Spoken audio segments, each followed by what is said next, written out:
Hi there, friends. Welcome to episode 41 of True to Size.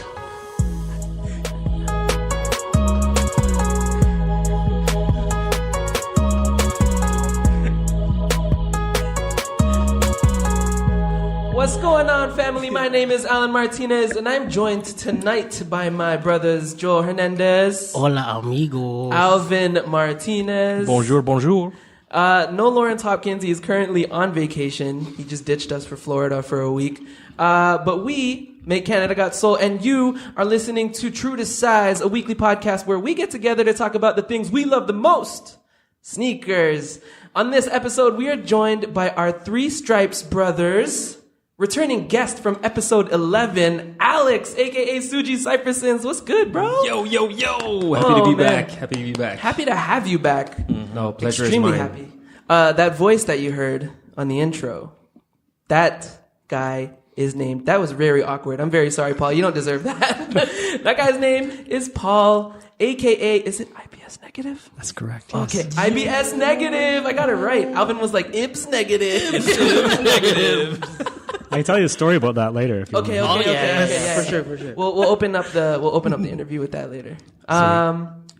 Alex, first of all, congrats on being our first ever returning guest. Ooh. It kind of sucks because you got to sit through Paul's interview. No, it's fine. I'm glad. Like we're like best friends. So like it's perfect. Nice. Awesome. So you get to hear stories that he's told you already.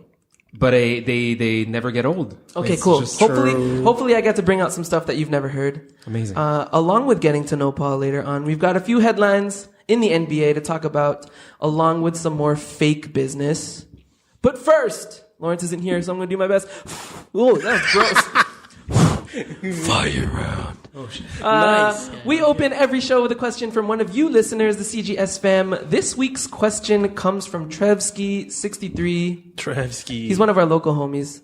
He says, I have a fire round question for you guys, obviously. Majority of you have worked in the sneaker retail and have either left or left for a period of time. Did leaving sneaker retail change the way you collected sneakers? And he says, my answer would be yes, it absolutely changed. Back when I worked at Foot Locker, we would have our 50 days. I would almost always come home with 1 to 2 pairs. Now that I have to wear dress shoes to work every day, I am more selective on what I want to wear when I wear sneakers. Jordans and Air Maxes are my go-to choices, and all the LeBrons, Kyries, KD, and basketball shoes I had are shoes I do not wear as much. This is a tough question. I don't know why I picked it because I thought it was perfect because we all used to work retail, but 2 of us still do work retail, sort of. So I guess I can flip it for you two, but Alvin, you no longer work retail. Has leaving the retail space like changed the way you collect the sneakers? No. Because even before I left, I was already not buying everything that I could get on discount. Yeah. Does that make any sense? True. So no, not really. I mean, definitely now I'm not buying as much because I'm not exposed to as much, especially in terms of like pricing. Because when I was working there, if I saw a shoe I wanted but never purchased because of the price, if I saw it on sale plus my discount, then that would obviously, get me to buy something. But right now, it's easier for me to pass on things pretty much, which is great. Yeah. Sorta. Joel, you've never worked retail though, right? Unfortunately? No. I'm sorry, I'm being rude to you for this one. That's okay. I'll go next. Since leaving my Nike outlet job, it's definitely been a lot slower because when you get shoes for that good of a price at outlets and you just see them and you're exposed to them almost like pretty much every day after I got my full-time position there, it was definitely hard not to come home from every shift with a pair of shoes. A lot of my collection now currently, I think majority of it is from working at the outlets. So now that I don't work there, I definitely have a different perspective in terms of how to value my money and where I choose to place it. I actually even hated the way I collected shoes while I was there because instead of purchasing shoes, I think I've mentioned this before, but I'll say it again. Instead of purchasing shoes for like the heart and the love of like that silhouette or whatever, it was mostly just like, oh my God, it's kind of a decent shoe, but it's $20. I might as well. Yeah. So yeah, definitely the collecting has changed. The collector has changed in me since leaving. Like impulse buys. Yeah, exactly. I mean, granted, we still kind of do that, but in a different sense now. Now it's like, oh my God, the thing I'm hunting for is $50 less than what it usually is. All right, I'm going to flip it to Paul and Suji now. You guys are still in the retail space, correct? Sort of? No, not anymore. Not directly? For me, not anymore. Oh, okay. But I started in an outlet store, and my strategy was no strategy. It was just like whatever was cheap and I thought was fresh, I'll just get it, right? Like if it was a good price and it could complement my rainbow of like different like tracksuits and foam caps and for like whatever I needed to dance in, I would get. Yeah.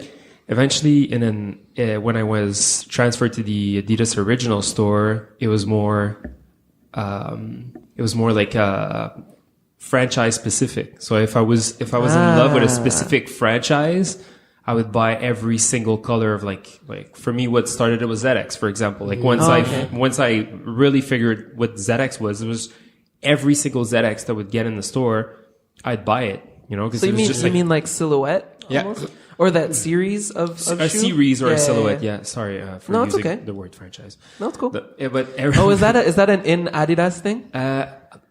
Is it a non-Nike thing? I think we refer to different styles just either style or silhouette type of so thing. silhouette then. Perfect. Yeah. That's the same thing. So, and then eventually, since I left the retail world and now working for the corporate head office, I am exposed to like performance product and also Reebok and Reebok Classics. So I happen to lose track of everything that's going down because I'm looking at so many different things at the same time.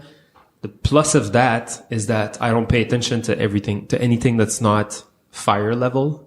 Truth. And I only get what I actually really want. And I'm not peer pressured by anything or anyone or any prices because I just actually gun for the stuff that I really like. Yeah. So for me, it's been a plus. So leaving retail definitely changed the way I looked at sneakers.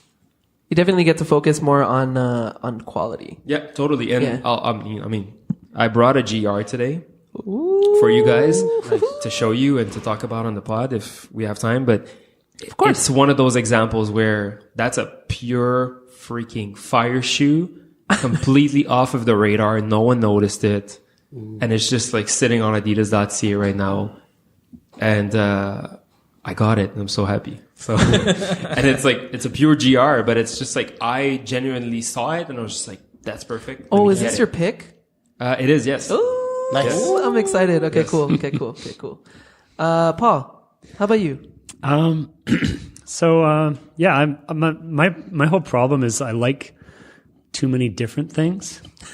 That makes sense. Like every Yes. So I have that issue. If you go through my Instagram feed, you can tell that I like too many different like things. it would be so much easier if I just liked like ZXs. If that was my favorite thing and I just bought those. Yeah. Life would be easy. But I like skate shoes. I like ZXs. I like EQT shoes. I like random basketball shoes. I like other random running shoes. Yeah. And that then, sucks. Yeah. For your wallet. Totally. And then I had the misfortune of managing 2 different stores for 5 years. So I was Sport Performance and Originals. Oh, dang. So you grew up for both sides. But you had to have different wardrobes for both, right? You can't wear Originals in the sports store and vice versa. Yeah. Dang. So you had to buy Sport Performance shoes. So I have tons of Ultra Boosts and other random things. So I'm always constantly setting rules for myself where I'm like, okay, I'm not going to buy. And those rules don't last. They never last. Like They seldom do. yeah, rules don't apply. I try to set them for myself, and they don't apply ever. So Well, I mean, No Cop July was horrible for me. I bet. So, Oh man. yeah. all right, cool. Thank you, Trevsky, for that question. If you have any questions that you'd like to ask us for the fire round, just like Trevsky63, shoot us a DM at Canada Got Soul. It is now time for CGS Picks. For those that don't know, each week we all pick an upcoming sneaker to analyze, dissect, give our thoughts on, and update y'all about. And then we decide if it's poop, scoop, whoop-de-whoop, or Alvin's favorite, just cute. We're going to start off with Joel this week with the New Balance 1500. Yeah, so it's pretty much a 1500 It pretty much pays homage to the New Balance 624, which is your typical dad shoe. The typical dad shoe, meaning it's the all white with the navy blue accents. And with the 1500, they threw this exact same all white with the navy blue accents on the 1500. Nice. But it looks pretty dope, if you ask me. It's clean. Yeah, it's a really clean shoe. It drops December 15th. And it's going for about $200. It's in like 4 So days. when you're listening to this, huh? Yeah, when you're listening to this, it's On Saturday. Oh my God, it's Tuesday. Golly. man. You guys are throwing off my weekly mental podcast schedule.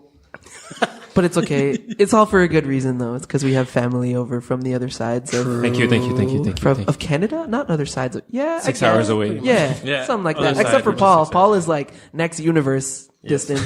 Pretty much. The next pick this week is going to be the Yeezy Boost 700 in the Salt colorway. Is this a kid's shoe? I don't know. Okay, I don't think so. because I heard it's coming out in kids sizes, but I'm I not saw too sure as well if it was. the tease is from Yeezy Mafia, and it seems like it's coming in all the shapes and sizes. Oh, the family sizes? Family sizes. Okay. Wait, sorry, Joel. I didn't mean to cut you off. What's your rating on those? cute. Ah, They're cute. just cute, eh? They're hella cute. All right. So these are supposed to be the Yeezy Boost 700 in the Salt colorway. It's supposed to be releasing next spring. I'm sure you've all seen pictures of it, so I'm not going to go too crazy on the description. It's very clean. Very. The 700 has actually been one of my favorite Yeezy silhouettes out of all of his designs. I actually think I might try to scoop these. Nice. Yeah, I'm not gonna lie. I think I might try to scoop these. I'm still like trying to convince myself that I can do that chunky midsole bit, but we'll see. We'll see. I actually kind of really like these. You haven't worn anything that thick? Chunky before? Yeah. No. No? The chunkiest shoe I think I've worn was just literally like like an Air Force One. That has a chunky midsole, but no, I haven't worn anything with this much. So I might Midsole. sound I might sound very insulting to all the Nike Air Max heads No, out man, there, go but for it. isn't the Nike Air Max 90 very like high? The heel It has a heel to it for sure. right? It does, but So I'm sure that if you compare it like side by side, maybe it's I haven't probably done just that. as You know what? That might Probably, actually yeah. convince me. If someone put the two side by side and was like, because yo, I've always thought that I've always felt looking at the 90 that it was like very that was thick. mad chunky. Yeah, Right? no, the Air Maxes have always been dad shoes as well, though, right? So it's like Right. they're in the same category. No, but just- it's the Air Max 1 is like one sole unit. Yeah. So Whereas it kind the of 90 has yeah, like the kind of the I'll say that podular Yeah. piece to Yeah. the back, Around right? the- So around it the air kind of bubble, looks yeah. chunkier in the back. Yeah. yeah. And I'm sure it's just as high as this. It's just New Balance it- 580 is The 580. Oh, I yeah, love the it's a big 580. Chunky. Oh, that's why I love it's probably just the lack of contrast Yeah. on the midsole Yeah. that makes it look that No, I even think higher. it's definite. No, I think for me, what it is because so the 90 has a drop from Yeah. from the heel to the toe box. These it has a slight drop, but it doesn't. It's still quite thick in the forefoot. right. So to me, these, especially the ratio between the midsole and the upper, it kind of looked like it is a lot more chunkier Right. than the usual Nike quote unquote dad shoes that I'm used to. But yeah, no, I'm kind of curious now. I'm excited to see what the midsole height comparison is between those two. Just say, you know. Oh no, I wasn't offended at all. That's actually enlightening. I'm really glad you said that because maybe that's going to be Because it what. definitely looks chunkier. It- like yeah, it like does. the Yeezy It looks does. like you also sit where your foot sits in the shoe is below the midsole comes up Yeah. over where your foot sits. so it hugs. So that's what hugs it is your- then. So it looks Yeah. thicker than it actually is. So that might be it. So like the actual midsole that you're like standing foot's in. on is actually shorter than what the visual midsole is on Exactly. the outside. You sit within the midsole. That's interesting. Oh, so that might be it. Yeah. That might be it. We have another Yeezy 700 on the docket. This one is in the darker colorway. The triple black. Yeah, it is. Oh, I like that And one. it's also The the V2s? V2s. Yeah. I didn't want to specify. I left that for you. I'm sorry. These are cute, man. I love I guess the suede / nubuck on it. I think it's a suede. And it's just triple black. So obviously it's a simple shoe. You can wear it with anything. It's the 700. So it's like that dope dad shoe. These are just a cute for me for now until I purchase the OG, like the first colorway of the 700 that is first. my favorite colorway. And then of the these will Yeezy become 700. like a So cop. I have the Wave Runner, the original one, and for me that was like mind blowing when I Yes, got it. I was agreed. like, what? And then I got Mauve, Yeah. and then Mauve is just such a versatile, odd shoe. Yeah. I know what you mean. I like Because it it's though, like- man. I like it. It's so weird because but it's just such an odd color blocking, but it makes so much sense. And then there's only those two or three It's like pods, two like right? slashes of Yeah, like yeah. like a neon green. Yeah. Yeah. And it makes it such an interesting shoe to wear that I don't feel like I need any other 700. Don't forget the gum sole on that thing. And then there's the Yeah, gum sole. yeah. Yes. So up until there is a very specific, like kind of like an olive colorway or something with like gray and like tones and different colors, I feel like I'm good. Like Yeah. I don't need any more 700 up until Nice. I'm, Until you see something that's like, Yeah, oh it's like, my god, wow, like yeah. all of this for me it would be a scoop, but I'll say it's cute because for I love it. I don't feel like I need to jump on it. Yeah. Because they're great colors, they're great color blockings, they're a great approach to the silhouette. But I'm good. Yeah. For now, I'm good. I have like the two first ones, and I feel comfortable. Yeah. So Alvin, are we gonna have a segment called Alvin Gets Wave Runners? No, because I don't want to spend that money right now. Soon though, soon. What Maybe are they- after Christmas. What are they going for right now? For Retail. retail, Retail. Ooh. 450 tax in. Yeah, Golly. retail. It's a lot. Which is still good, but it's still a lot. Maybe Yeah. it'll be my birthday present to myself. In I March, mean, we'll see. considering what other shoes are inflated for resale market, that's pretty decent to get it for yeah. retail Yeah. still. And you might be able to even find one used for less than. That's what I'm looking for. You're a smart cookie. Paul, on your phone screen, I'm looking at it. Is that your pick? Did you Yes. pull up a pick out of nowhere? I did. Okay. I wasn't sure if I had to come up with Oh one. no, it's okay. I told them this morning. You so- weren't because okay. So my mental process of thought process of guests is if you're the first time here, you're a guest. You're getting interviewed. You're part of that portion of the podcast. Okay. But if you're I don't returning, know. like Suji, you're going to be part of the thing. But I see that you whipped it out and Oh. not like his phone. Oh, Chill. it's not that type of party. He pulled up. I did whip it out. He pulled up. There it is. That's gross. That's his wallet, you guys. That's his wallet. He pulled up a pick for us, so I'm gonna swing it to Paul for this one. Okay, I hope I didn't overstep my. No, not at all. No, man. I'm actually very impressed that you decided to jump in. Okay, sweet. Well, Shut up, Suji. I heard that. my pick of the week. This releases December 15th. It's Also Saturday. yeah. It's Today? no surprise. It is an Adidas Yes. shoe. Nice. True. Adidas with white mountaineering, and it's Nice. one of my favorite things in the world, which is Gore-Tex, Yes. Ooh. and it is a trail shoe. The collective. Ooh. Yeah, it's the white mountaineering. It's called the 2 GTX Terex. Nice. So it's a trail shoe. They put one out in the summer that had the BOA system on it. You guys? Yeah, know I that? remember that. Yes. And I got a pair of those, and it's amazing. I don't think I could ever run in the shoe because it's a little too wide for my foot. But the midsole, you can't see it in the picture. It says white on one side, and then mountaineering, which is a significantly longer word, is printed on the other side.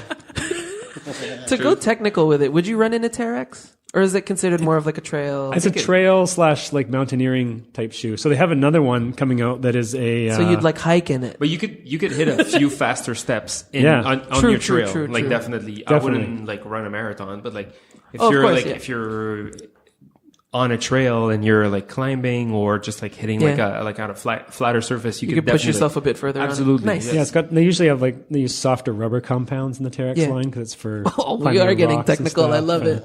And definitely way higher tech materials than Yeah.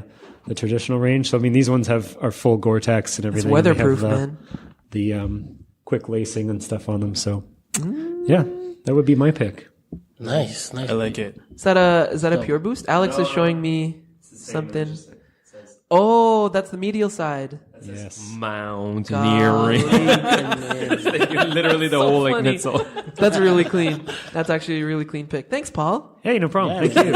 Suji, Yo. it's time for your pick. Okay, He's gonna so pull it out of the shoebox back in just now. 2014, there was this random shoe, and I've spoken to this to way too many people in my life, but there was a shoe that came out of nowhere in 2014 called the Temper Run.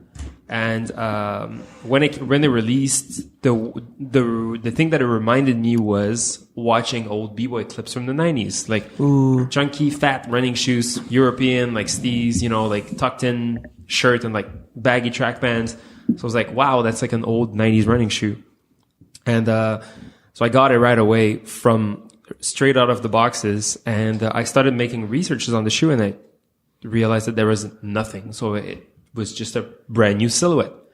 What we would call today like a dad shoe was actually like built and designed in 2014, right? So right after like the 2017 kind of like wave runner craze Freaking clean. that came out. When I started whipping these out, everyone on my social media or in person were like, what is this? Yeah. So I told the story, and the Temper Run started to get all of this kind of like odd attention on social media. And Adidas hit it like at the right time, and they brought back some new colors, and they reintroduced the silhouette. And I was actually just waiting for the right time for the right color to come back. There are two colors that came back in the States a couple months ago, which I decided not to go forward with. It was a bright pink color, and then a black and a purple. Yeah. Purple. And, I did go forward with it. And then, and then a black and neon color that was kind of cool, but not convincing enough. And then I happened to saw these last week, and then out of nowhere, they dropped on Adidas.ca this weekend. So this pair is available right now in Canada. Don't tell me that. I know, man. It's available as of like this past weekend. Adidas.ca. Adidas.ca. The retail price is $180 for what we see these days. It's fairly reasonable price. I feel like It's butter that. Crazy. Man. So it's inspired like by the 90s silhouette. So it has like an Adiprene midsole. It's straight EVA, so it's basically rubber. It's very comfortable, very solid. It's the sturdy shoe. It has like very aggressive 90s lines to the upper, and No it's a mix straight of, lines. Yeah, no straight lines, definitely, except for the stripes. And it has like cool panelings and tons of like tones of like grays and beige. The young one pulls a lot from that upper. It's yeah. So if you go back in time, the young one was actually it was actually like before. Neat. I didn't know that. I wanted to like I wasn't sure if the young one made a comeback or if that was a Yes. new So silhouette based on classics. No, so the young one is you know that orange with blue stripes that came out. So that's an original women's colorway sick, from '98 yo. called the Falkendorf. Yeah, the Falcon. Yeah. So the reason why it's called Falkendorf is because back in the days, the German running team that worked for Adidas was taking daily runs through the Falconian village for their daily runs to test products. Where's that village located? It's in Germany, close to. Okay, I just wanted to Ertugrul. test you. I didn't. Thank you. Anyways, so they came up with that shoe back in the day that was called the Falcon. Falcon was always and still is today to this day, and it has evolved like one of the best silhouettes to be sold in the originals category, the performance category. And so when they brought it back this year, they changed the name to Young One to kind of just give it a new life. And Okay, that's where my mix-up came from. The introductory colorway that they used was one of the original women's colorway from the 90s, which was orange and with yellow and blue. Yeah. So that's it. So the Temper Run came out in 2014, but it feels like it's straight off the 90s vault. Yeah, man. Right? Yeah, that's dope. That's So this colorway is available on Adidas.ca. This is not a paid partnership. It's just me telling you guys that have been asking me on Instagram, what is the shoe? It's called the Temper Run, and it's available online if you want to give it a try. If you're into runners, this is definitely it. Cheap. So that's a performance shoe. Man. It is based off performance technologies, right? Okay. But so that's more of a lifestyle shoe nowadays? It's an original shoe. It's in the originals category. You gotta pay attention to the box, you guys. That's sick. but it's, it features a trefoil logo. Yeah. Yeah. But when I got these, I got them for dancing. Like I braked on my pair like so much Yeah. that I have one pair that's pretty worn, almost destroyed, and then I have another pair that's like almost dead stock from the original colorway. So that's it. So that's my pick for this week. Okay, I Nice. real quick, I just thought of a quick game Yeah. for us to play for Nike and Adidas. So Nike's performance shoebox is orange. What color is Adidas? Wow, come on. Depends Black, what you're buying. Black, but it depends what you're buying. Oh, because Boost is a different box on itself. Yeah. Boost is yellow. Oh, who's So we'll say teaching black, who? black. Okay, so performance for Adidas is black. Yeah. Nike Sportswear is red. Adidas is Originals is the blue. equivalent, and that's Yeah. blue. Mostly. Depends on what you're buying. Okay, so if it's But like blue, special, blue, it's the same blue. thing with Nike, where if it's like a special shoe, like a collaboration or whatnot, it'll come in like a special slipcase Yeah. or whatever. Yeah. Performance like basketball shoe. The Black. recent ones have been But- black. Yeah. Okay, If so it's I- hardened, it's a white box. Yeah. Yeah. But mostly black. Yeah. Nike's the same with an orange. So whatever's performance has been like black or orange. Orange for Nike, black for Adidas. Skateboarding, do they have a different Black. Black too. Oh, really? Yeah. So that still counts as part of the performance. Nope. Oh no, it just It's happens an originals to be. box, but it's black. Yeah. Whoa, that's lit. Yeah. That's lit. I'm sure Paul knows, but like SB has always changed their box color era, Yep. depending on eras. Okay, cool. That was fun. Good game, guys. Amazing participation, that everyone. was good job. That was just for the listeners to know the difference and what to look out for. So if you're looking for performance, never go for the red for Nike or blue for Adidas, because those are meant for lifestyle. Pretty much. Yes. Nice. Yeah, man. Got to teach the consumers. Let's now travel back in time for Previously in Kicks. This is the part of the show where we review our latest pickups and recap the latest happenings in our sneaker lives. I haven't picked up anything. I want to pick up something this week, so I'll probably talk about that next week. Yeah, let's do that. Anyone else pickups? Yeah. Oh, A Sushi. few. A few. Okay. Okay, So- that makes up for us not having anything. Okay, I'll make this quick. So I was able to scoop up a pair of the Ultra Boost original colorway off of the Oh, nice. American website. I went on drop day, so that was amazing. Yeah.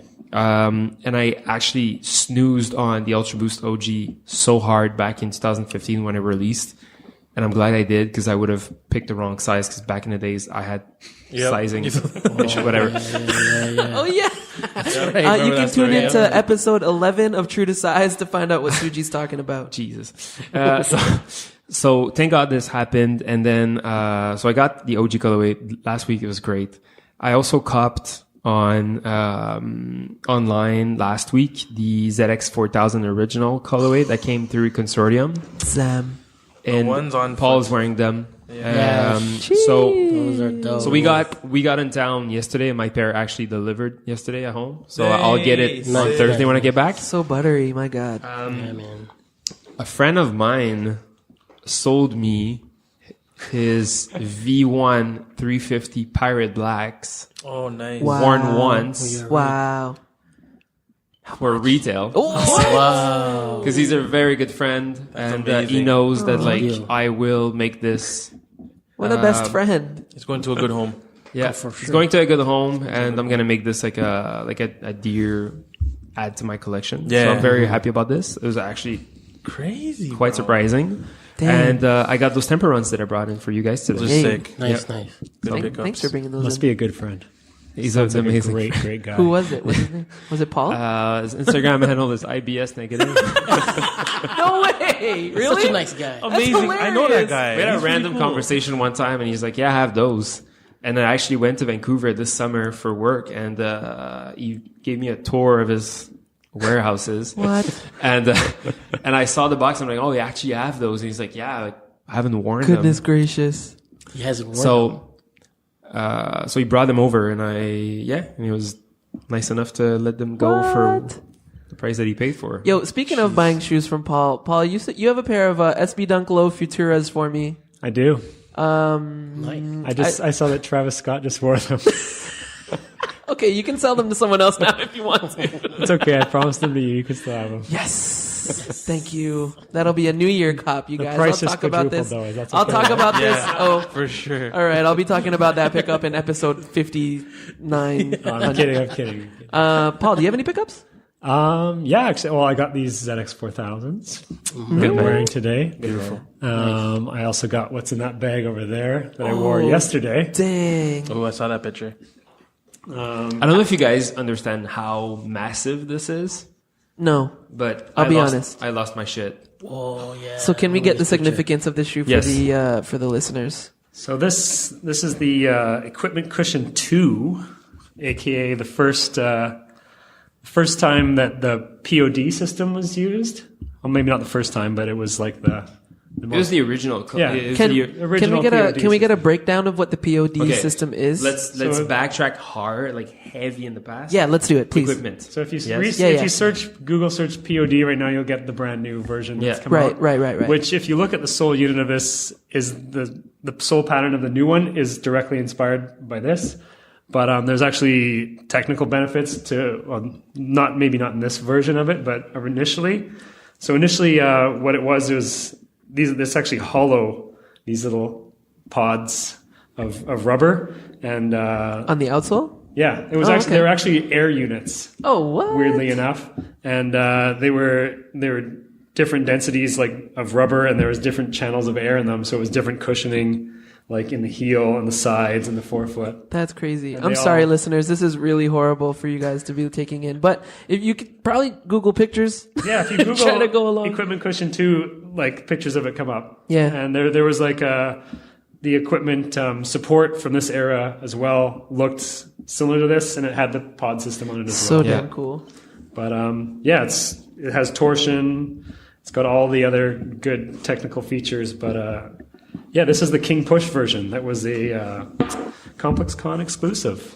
Golly. There are 40 pairs worldwide. Oh, friends and family, eh? I saw it so on you there. know Mr. King Push? Yeah, we're really tight. I Nice. do not know him at all. Can we get him on the podcast get him next on- week, please? Thanks. Friend Thanks, of the Paul. show. Friend of the show. They're ridiculously comfortable, surprisingly, and They look comfortable. Yeah, they do. it's. I honestly never thought these would be in my hands. I just this is not something I will ever get. But somehow the eBay gods No way. I was going to were ask shining how. on me. And yeah, some guy had a size. I'm usually a 10, and these are 9.5. So I just was like, you know what? I'm probably never going to see a 10. Yeah. I'm a Pulasuji. So I'll just roll it.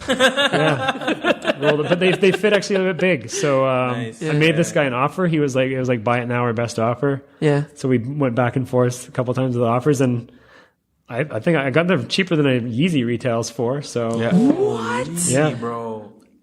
So yeah, I'm extremely. They come in a beautiful, like big. I think it's brown, the box, and it's got like a Wow, that's very looks like soft. a recording studio inside. It's Yeah. like that diamond Sick. kind of foam. Oh, neat. And Oh, it's like soundproof Yeah. foam? Nice. totally. That's sick. That is some packaging. So now I've got the complete family of King Push shoes. I've got so Hey, many he's KTs at home. been putting out some dope kicks. Yeah. and music. Oh, To be I honest, agree. I've been Wholeheartedly agree. a massive fan of that guy since day one. So Really, eh? Yeah. So you're King Push over Drake? Oh, 1,000%. This interview is over. It's not going to happen. You guys, we're just going to go straight to Hugh's story. Okay, I'm sorry. Any other pickups? You've had enough.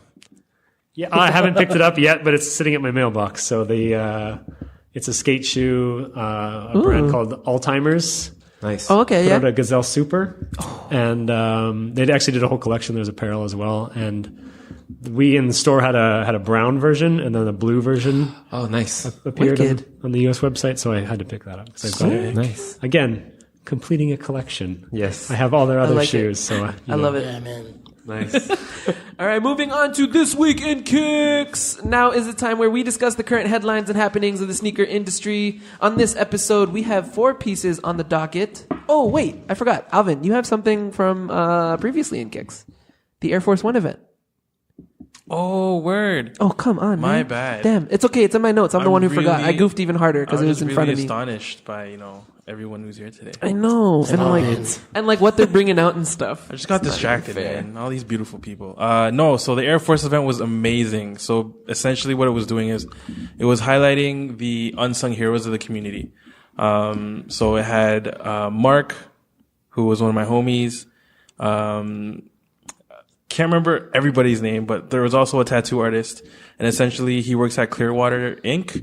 And that tattoo, NTO, right? NTO, yeah. And that tattoo, spot basically has a tattoo of the month, and every time someone pays for that tattoo, all the proceeds go to a charity of their choosing that's for the sick. month. Yeah. And then Mark is with Rise Tribe, which is like a Filipino,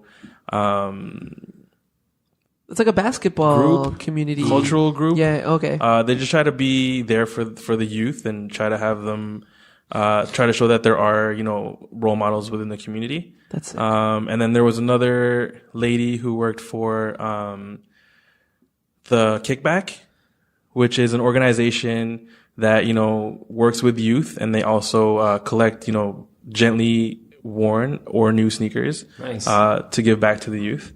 And then, I'm sorry, I can't remember these names. It's I'm okay. horrible right now. You But could- the other individual, works for, Hit up Nike Toronto for more of that. yeah, the please detailed do. stuff. But it was dope, man. Just hearing them talk and hearing the passion that they had for what they were doing, and like all the investment that they're putting into, the future in terms of like the people who are growing up to be our future is dope. And the actual event, they had Air Forces designed specifically for them, Nice. with their ideas. And then there was also like a customization booth where you customize t-shirts, hoodies, and, other apparel and stuff like that. But it was pretty dope. Like just hearing them talk and stuff, it was cool. Inspiring. Yeah, very, very inspiring for sure. Okay, my bad. We're gonna get back on track now. First on the docket for this week in Kicks, $87 million worth of fake sneakers were destroyed in China. Sweet. That's insane. I don't even know if I want to go right into it anyways. I just want to say that's okay. So if that much shoes, so we've covered like 3 fake articles last week of shoes getting destroyed, and then this $87 million one. How much, like, is there still going to be that much more in this planet? Yes. Yeah. The thought alone is insane. Yes. I see some on people's feet I like to destroy in the moment. In the moment. But they're just so bad. I feel like I'd be doing them a favor. Oh, man. Oh, like all the fake like Yeezys and like 350 Yeezys Every- you see and stuff like that. So many things. I've seen New everything. Balances where it's a Z instead of an N. It's Oh like no. That's crazy. I see so much crazy. I've seen it's an Air Max 90 with an N on the side. Yes, Oof. I've seen that too. And then just the craziest mishmash of where did that come It's what from? dreams are made of, bro. Island of Dr. Moreau, them but live. shoes. It's crazy. So real quick, they destroyed 500,000 pairs of counterfeit sneakers. Holy. It's scary to think that this is probably like 5% of the fake sneaker population on the planet. Yeah. That's absolutely insane. Like to think that there's like millions of other factories around the world and like underground locations doing the same things. Did they say what they were? Like Adidas, Nike, Yeezys, Jordans, Converse and Vans.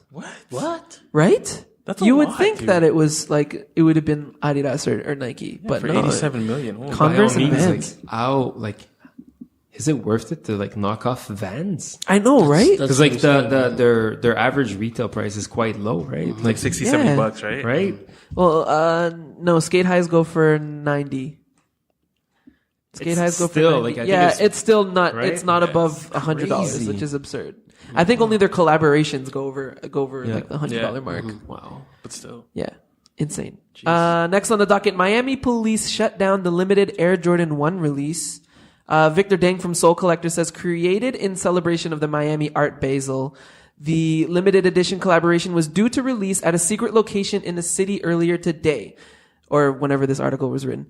However, when responding to a follower on Twitter, an attendee accidentally tipped off the location ahead of the drop. Wow, so he ruined it for everyone, prompting a horde to converge on downtown nightclub 11. Predictably, chaos ensued as the waiting crowd grew increasingly unruly. According to TV reporter Nestor Mato, one responding officer was injured during the mayhem. causing more cops to arrive in riot gear to mediate the situation. Soulfly tweeted, "As safety is our number one priority, we have had to cancel our release today. We will reschedule our launch for a future date. Thank you." That's crazy. But it's, the reason I wanted to talk about this was because of the diamond drop that we brought up at ComplexCon and how we thought that was orchestrated. It was that. See the Soulfly. That's, I would say, is a riot, as opposed to whatever happened or whatever they said happened at Complex. Yeah. Why are the Adidas boys laughing together? I gotta put that on blast. No, it's Google search. just Google search it. Bathing No Ape release Vancouver. Yeah. Oh, for real, eh? Yeah, let's just leave it at that. And as an ex-store manager, I've seen and witnessed like several like lines and like lineups and then campouts and stuff like that. Yeah. And the stuff that I would hear and witness, see from my own eyes and stuff like that outside, I've just always been on the side of like politeness, like behaving, or just like like safety, right? Just behave, be nice, act nice, just stand in line. Do your thing. If you want to handle the line, do the line. Like do the paper thing, right? Whatever. Yeah. But just like behave yourself. Be diligent, be polite, Be a decent human being. be a human being. Like I've heard stories like and that's another one right there, where people have had to cancel release because people can't hold their shit together for shoes. Like What it is, man. The sad part is the ones aren't even that nice, guys. That's crazy. No. They weren't. No. They weren't riot worthy. They weren't. They really weren't. I think the thing too is that like people hear about this and they don't even want the shoe. They just want to go and resell it. Maybe not even that. I think it attracts an element, like a type of person that just wants to go where the craziness is, right? And then it just breeds more craziness, and then it just like it spirals out of control really fast. And then it's not even about the shoe anymore. It's just about like being crazy. Yeah. Like what's happening in front of you and stuff, and just wanting people who crave to be a part of things. Exactly. And then it's like, like what I don't want to dwell on it too much, but what happened to us, it was like, it was a release that was happening the next day.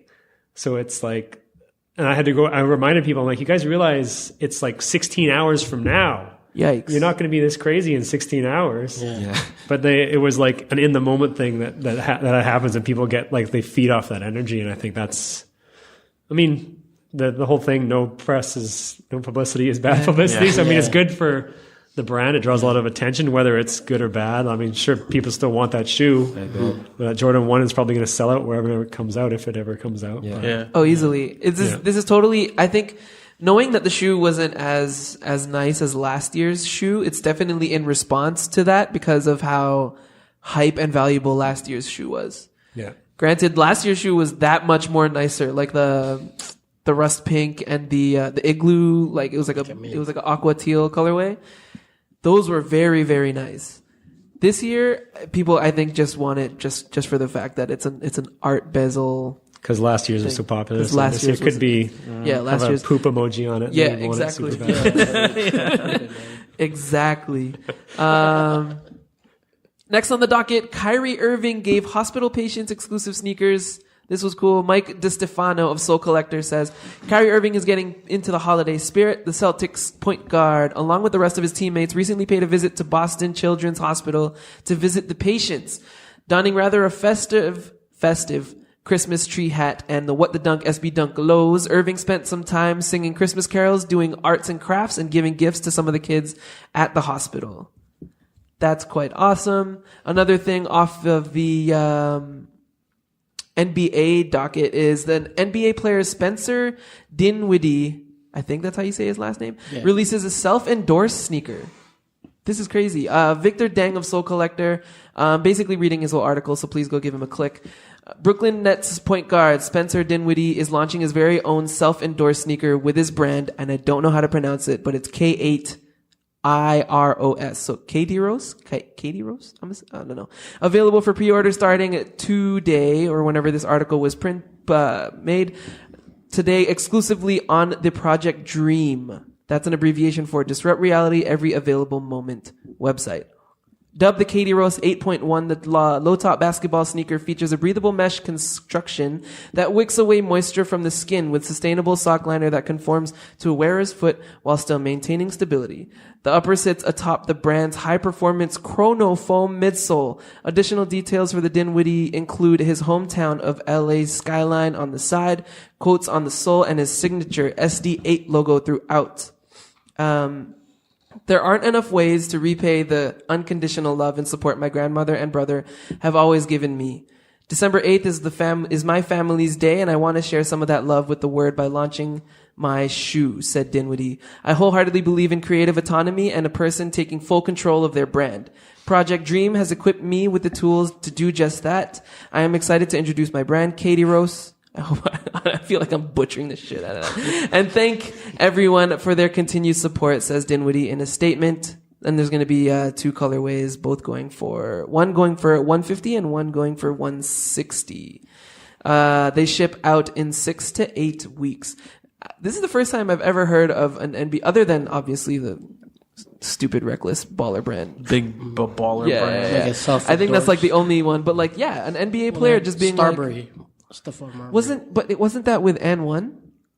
Or did he go off and make his own brand? I think that was his own brand, Starbury. Interesting. History lesson. But he was like, Stephon Marbury. but Stephon Marbury was Starbury. like a fairly popular. Oh, I hear that. Yeah. That's very true. He was an all-star, no? Whereas like Dinwiddie, he is, I guess, their starting point guard, but at the same time, it's just like, Is he a rookie? no, he's been there. Well, I've never heard of him, which is very unfortunate. But yeah, no, I guess it's a pretty good move, especially if you want to just celebrate yourself and your family and stuff. Yeah. Quite the entrepreneurial move. Yeah. Moving on to errors, emissions, and e-messages. On this segment, we gather callouts, corrections, comments, and concerns from you, our listeners. We've only got one today from Wu-Tang Shang from Texas again. He's clarifying his relationship with Flippin' Laces. He says, yo, so Flippin' Laces is my uncle, but not my uncle, you feel? True. Like he's my uncle on some Filipino things. I think he's my aunt's cousin on the side, not related to me. So he's still a Tito. Yeah. So he says, I always see him at weddings and stuff because he grew up close with a lot of my family, actual family up there. And by up there, he means Canada. Canada. For those that aren't Filipino, please allow us to elaborate. Basically, if your parents are friends with other people who are adults, they're also considered, regardless of if they're biological, if they happen to meet the day of, or, if they're at the party, they're just tito. They're uncle. Mm-hmm. Yeah. Right? Mm-hmm. That's safe to say. Yeah. Even titas, same thing. Mm-hmm. Yeah. I can verify that. Yes, Yeah. because Paul is He's a Tito. yes, He's a Tito. Also Tito. or what Alvin would like to say, Wito. A white Tito. I could be a kuya to you guys. Oh, You could be. You totally True. are. You On totally some are. Filipino things, like Wu-Tang Shang said. Yeah, man. Real quick, the promos. We just dropped the Canada Got Soul Champion hoodies a couple days ago. Just want to give a quick thank you to everyone who managed to cop a joint. Cop a joint? No, that doesn't sound right. Managed to cop a hoodie. Why did I try to sound like real cool there, but I totally failed? Because Suji's beside you. I know, guys. No. It's because I don't even know how to use this expression. Listen. I'm sitting between Suji and Paul, you guys. I'm sandwiched by It's a tough seat, man. I know. man. I can't. You're not getting any cool from Take me. it anywhere. I can't. Yeah, but did you see the shoes you brought in that bag? 40 no, man. pairs. 40 pairs, bro. Yeah, man. You're Mr. Complex Con. But yeah, no, real quick. Thank you. Thank you to everyone who's supporting us and continues to support us. Means the world to us. Thank you. Thank you. Moving on to countdown to 2019. On this day of this recording, we are 11 days in? Yeah, 11 days in. Thank you to everyone who has participated so far. For those who are listening to us but don't know what Countdown to 2019 is about, it basically started us for a way to challenge everyone in Canada to rock their kicks throughout the month of December, despite like the crappy weather. Because we know most people are like very scared to rock their kicks in these months. And then it evolved into a way for us to sort of give back to our followers with some dope prizes for participating.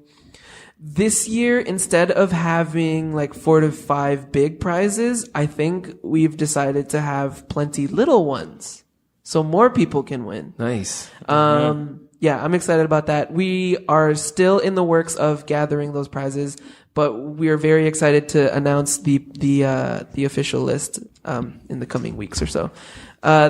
So basically, the countdown then evolved. Wow, what's wrong with my notes? Evolved into a way for our entire CGS family to give back to everyone around us with bonus entries. I'll explain that in a little bit. But basically, in order to enter the contest, you have to post a shoe fee, on foot shots only. Thank you to Sugy and IBSNegative for participating. Sugy, you didn't do this last year, did you? No, it's my first time. Yes. Thank you. And when I'm taking this seriously. I noticed. And not to win, but to make it a thing to wear 31 different shoes for 31 days. Because I work from home now, so sometimes I don't have to wear shit. I just can wear like slides and socks, and it feels lazy as fuck. So now I make it a thing. I force myself. I go out. I take some time. So this is great. Yeah. Like, thank you guys. This is great. No, I've thank messaged you. probably like most of you guys, or I messaged the page. I know I spoke to Lawrence about this, but this is actually so good for my inner self and my sneaker collector self. Man, this is so good. Nice. So good. So I'm taking this very seriously. Like today we had so we were here for meetings and we're product line review. So we're looking at like the rest of we're looking at 2019. So we had a full day meeting. We left the office. It's like 5 something and it's already dark outside. Yeah. And we're staying also with Ricky, one of our counterparts from Montreal. Hi, Ricky. Yo, Ricky. And, He waves to you listeners. Ricky started he also decided to say hi. Yo, what's up? Yeah. So Ricky started to participate in the countdown as well. Hey.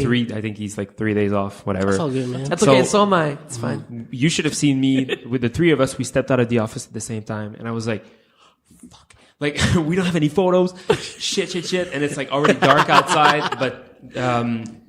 Thank God, like the office parking lot has like really strong like lights. Yeah. So we were about to just like throw my camera on the ground, and I was like, "All right, I got mine," and I was just like, "Ricky, come here, Paul, come here." Yeah. Click, and then on our way back to the hotel in the cab, I edited everyone's photos. And then boom, like within like 15 minutes, everyone had their shots of the day, and it just made it so fun. Holy.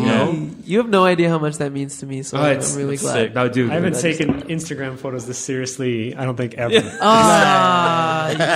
Because all my shoe shots are it's more for myself to document the shoes I'm wearing, like that I have. I don't think about Like the way you're shooting. The quality isn't that great. I mean, I understand. I've taken photography courses, and I understand how to take. And it's just I'm leaning over and taking a picture of my shoes, and I know it sucks. And sometimes they look like children's shoes because the angle's so crappy. and friggin' iPhone 8 or whatever this piece of brick is doesn't have any like depth of field or anything, so you can't like blur out the background or anything. So. This is that. Like, I haven't even been shooting the pictures. Doesn't it have portrait mode? No. What? That's the next Oh model. shoot, that sucks. I bought a new one too late. Anyway. So yeah, I've had our friend Malaking Penga, Aaron in Vancouver. That's some pretty good pronunciation. That was good. That means big ear in English. Yeah. Putangina. Oh, we're not gonna translate that. We're not gonna translate that. What was that? What was that? Okay, bro? all right. No one's drinking here. Don't worry. But yeah, I've had other people take most of the photos because they have better camera phones and cameras than I have. So my photos are looking the best they've ever looked. Those are some good friends. Thank you to Canada Got Soul. Oh man, no, thank you. All right, so basically you post a shoe fee and you use the hashtag CGS of 2019. One post equals one entry, and you can only enter once per day, but that doesn't include bonus entries. Stories do not count. It has to be on your feed. Repeat pairs don't count, so it has to be a different pair of shoe for every day of the month. Account must be public. That's the only way we can see it if we don't follow you. Contest runs from December 1st to the 31st, and prizes will be raffled off, and the winners will be announced in the new year. Now we have 2 ongoing bonus entries. One of them is Recycled Souls in partnership with Josh Scott, aka JBS Goldstock, aka the owner of Dirty Bird Chicken and Waffles. Do you guys have time to go there tomorrow? No, unfortunately. Oh no! Next time you're in the area, you got to hit up Josh Scott, JBS Goldstock. His chicken and waffles are so bomb. His restaurant, his spot. Oh my god, good. We're in partnership with Josh Scott and Brandon Prince, aka BP29. This is sponsored by Dirty Bird Chicken and Waffles and the Yonge Street Mission. Both Dirty Bird locations in Toronto and the Yonge Street Mission, as well as the Student Center in New York University, have donation locations. So basically, you go over there and you donate any pair of kicks. Even boots, because as I know some shelters are looking for boots for their what do you call them, for their people. We'll just say youth. Yeah, I guess it's because it's for the season, right? So they'll need some boots as well. You're not restricted to those 4 locations. So basically, it's a challenge where you donate a pair of shoes and you have to tag 3 more friends to push to do the same. Only then will those donations count. For every shoe donated equals 1 bonus entry. So, there's lots of chances. The second way to get bonus entries is through our Ronald McDonald House charity page. It is the link in our bio on Instagram. We had a goal of $1,000, but we kind of broke that on day 1. Thank you guys. Someone shut it down real quick, yeah? Yeah, that was amazing. Crazy. Blew our minds. So now our goal is $2,000.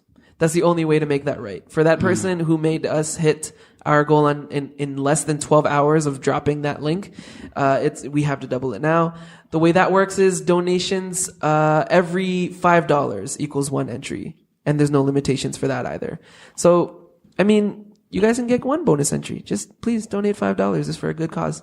Both bonus entry methods last all month.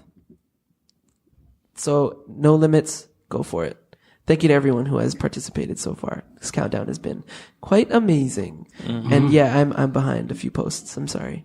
I'm slacking. All right, now we're moving on. Mr. Paul, can I say your full name? Sure. Okay, cool. Mr. Paul Simons, aka IBSNegative. And I am saying that right. IBSNegative. You are now dubbed IBSNegative. Tito Ibs. IBSNegative. What is that? What is IBSNegative? All right, so Here we go. Yes. I am allergic to a lot of things. No way. That's not how I thought your story was going to start. Food wise. Okay. And it developed going way back into like millions of years ago, in my early 20s. Well, millions of years ago. Are you? Because of vampires. Dinosaur. Decades ago. Vampire. In my early 20s. I was, even before that, I got into like getting huge, like muscles. And I was taking a lot of supplements and stuff, and I think it ruined my stomach because I became allergic to a lot of different foods. And every time I ate in a restaurant, I would get violently ill, like every other night. And it took forever to figure out what it was. And your doctors back then would just be like, "Oh, you have IBS."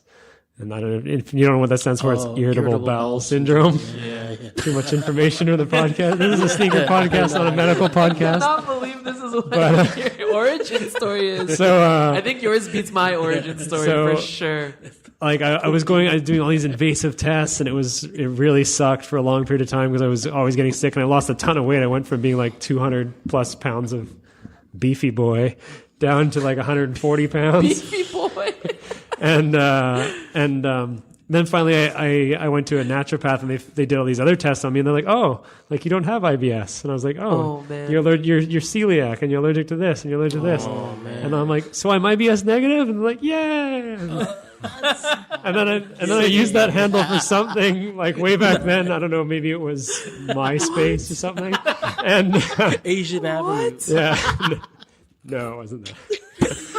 or it was even the Crooked Tongues forum, something. Anyways, and then it just stuck, and I've been using that ever since. So. No Hey, it's all way. good, man. There you go. Now we know. How we know? That's you know. hilarious. Now the world knows, or everyone that listens That's to your podcast. hilarious. Yeah. I challenge anyone to come here and give us a better origin story That for your was good. nickname than that. That was good. That's incredible. Yeah. Oh man. Okay. Let's move on next to how you two know each other, Suji and Paul. Oh boy. All right. So we met. It was like I don't remember the year. It was at least 2015. Were you the guy Yeah. that gave him the IBS negative nickname? 4 years ago. Was that where you started? Almost 4 years. So he's the assistant manager Yeah. in the Montreal Original Store, and Okay.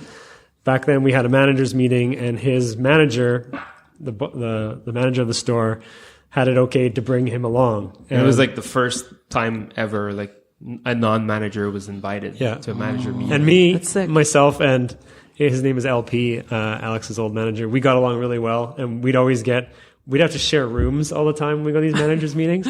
So I'd always kind of try to pair you up with someone who you kind of get along with. Yeah, of course. So I'd be paired up with him, and he'd always be talking about Alex. He'd be like, "Oh man, I got this." First it was I have this kid in my store, and then it was like I'm my assistant manager and stuff, and like I always bring shoes, and he's like, "Oh man, my assistant manager would love these shoes." He'd That's lose his sick. mind, and then Alex came, and then we just kind of hit it off right away, and built like a brother type relationship. Brother, it yeah, feels yeah, like we're brothers more Family. than friends. That's cool. I love it. Yeah. That's sick. So how long have you been in sneakers for? I have been working for Adidas since 2005. So that's 13 going on 14 years. Years. Before that, I worked in skate shops and stuff from 1999. I got my first retail job. Before that, I was not. We're low key putting him on blaster now. Eh? yeah, I'm old. I keep my hair short on the sides because it's gray. And It it's was a fun. million years ago. I have gray chest hair. You're doing it to yourself, Paul. Yeah, it's all right. I'm comfortable with it. But yeah, You don't look like you worked at you got your first retail job in I'm- '99. heavily on the mature side. So yeah. Nice. But before that, I was Keeps you young. skateboarding and snowboarding and stuff. So that's kind of what got me into like shoes and stuff. Nice. Yeah.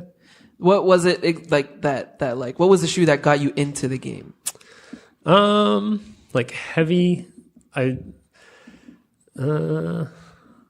wrote a story actually for Bragg Affair about when I first saw the ZX8000. Nice. Shout out to Bragg Affair. Yeah. Nice. And that was I was in elementary school, and it was probably the year I was going into high school. The year So it that came means out. Alex and I weren't born yet. So it would have been 1989. Whoa. And I remember seeing that shoe and like shitting my pants, thinking about how just crazy the color was. That's sick. And What then was it? Was it the blue? The and yellow? Aqua, Yeah? the original Okay. ZX8000. And I have a vivid see it in my memory head. of it was like a tug of war at sports day at school, and it was about, I had this little German friend whose dad brought them back from Germany so he was wearing the ZX8000. Oh, And there was a guy on the other end wearing the Air Max 1, like the original Air Max 1, white and red. And I just remember like, now when I think about it, it was like a tug of war, and it was like Air Max 1 on one side and Yeah, ZX8000 wow, on it this just went side. metaphorical But for you. Eh? I wasn't thinking, I was just like, I love that shoe, I love that shoe, and they're so cool, and they're like bright and new, but now it's just like this, like, yeah, that's so gross.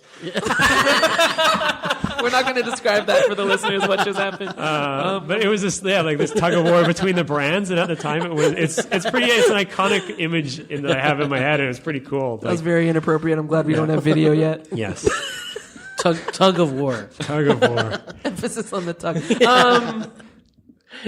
Sick. That's actually so sick. Yeah, it's is kind cool. of it's a kind of a cool story. That's actually so sick. Yeah. It was a metaphor, and then the ZX1. Yeah.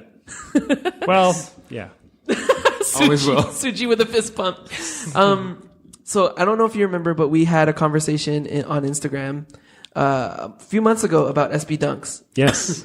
It was off one of my stories for an upcoming dunk. I think it was the diamond, Possibly. the diamond drop. Yeah. And you hit me up, and I think in my story I said, "Are dunks cool again?" And you said, "Dunks are forever cool." you mentioned also that you were living in Cali for a little bit, and you had some Dunk gems in that joint. I sold those to live in California for. Oh no way! So yeah, like working, I don't know. I guess I had the good fortune to work in the skate industry when The heyday, like it before it was popular, and then as it got crazy popular, and this was like, early 2000s. So it was it was a totally different scene, which was like way cooler than it is now. But yeah, I worked in a skate shop who was like the, one of the first skate shops in Vancouver to carry the SB line. And, like we were in it in the heyday of like the Luckies and the Unluckies and the Ray Guns and the Reese Forbes. And luckily I was in it just before that too. So like it was when they were still doing like the orange box SBs. Yeah. Like the Danny Supas and the Zoo Pro Yorks Bs and stuff like that. So yeah, I was active in retail during that time, and it was really kind of cool. It was weird because it was something that had never kind of happened, especially in like the skate industry before, where you had these shoes that were like limited edition and everyone wanted them super bad, and like they were skate shoes, but like hardly anyone was skating them. Yeah. I had some friends that skated for Nike as well, and so I have some funny stories about that too. But it was like, I am going to ask you to bring those up. it was like the Wild West, because like nowadays, like if you get a Yeezy in the store, every store, unless they're like a reselling store, sells the shoe for retail, right? Mm-hmm. But back then, every Dunk, like the wholesale price was the same, like a Dunk Low and a Dunk High, whether it was like a James Lavelle Dunkle Dunk or a Lucky Dunk. It didn't matter what it was. Joel, the wholesale price was the same, but retail stores just like made up their own prices for it. No way. And I remember working in the skate shop and just be like, what do we sell this one for? I don't know. This one's, people are talking about this one, so let's sell it for $200. Yeah. And people aren't talking about this one. That's crazy. So we'll sell it for, I don't know, regular retail. That's crazy. And so you just like make up a price, and then you go in a different store and it'd be a totally different price. Like it could be way whacked out, like $400. Yeah. Or, that's insane. and it was just kind of like, it was like, what do you think we can get for it? I don't know. Let's try this. See if people buy it. All right, so you're talking about SB Dunks. What was your sneaker evolution? So I started in the 90s. I had lots of Adidas. So I was skateboarding. So I had like from my school shoes I had like Samba Supers. I have like a vivid memory of these red suede Samba Supers with gum sole and white stripes that were super sick. And then, but I was always skateboarding, so I had skate shoes too. So I had like Airwalks back before they were super lame Payless shoes like they are now. Oh no! And Balenci shoes. Yeah. Balesi. Shout out to episode 40 of True to Size.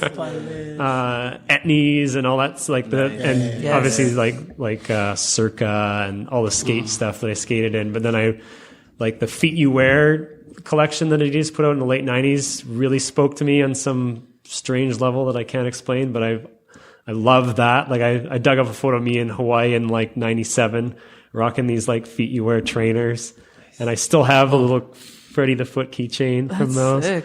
But yeah, I was just wearing the shoes, and I liked that shoe so much I bought it like 3 times, or I got my parents to buy it 3 times or whatever.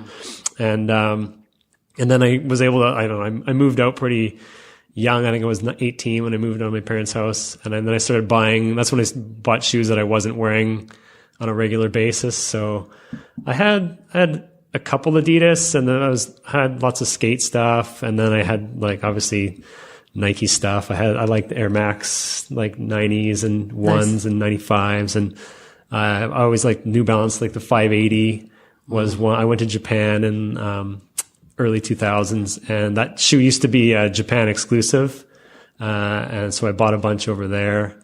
And I used to be into a little bit of everything here and there. Nonchalant about just going around the world to buy pairs of shoes and stuff. Yeah, no, it's different. It's crazy. Like, and this isn't even that long ago. Like 18 years ago in the early 2000s. Like the internet, internet wasn't what it was. We're sitting down talking about shoes on a podcast for a platform that's reaching hopefully global listeners, right? And back in the days, it was just like going places, buying shit that you like. Yeah, and just it's- like for yourself. right. I remember the internet, it was like you had to dial up Yes. and you had to wait like 15 minutes to see a boob and like nothing moved. Like I can't imagine doing things to non-moving pictures anymore. Yeah. Right. But, At least we got gifts now, right? seriously. But you couldn't shop. You couldn't shop online. You had to go places, right? So like, that was fun too. Like I remember going to I drove to San Francisco for an art show.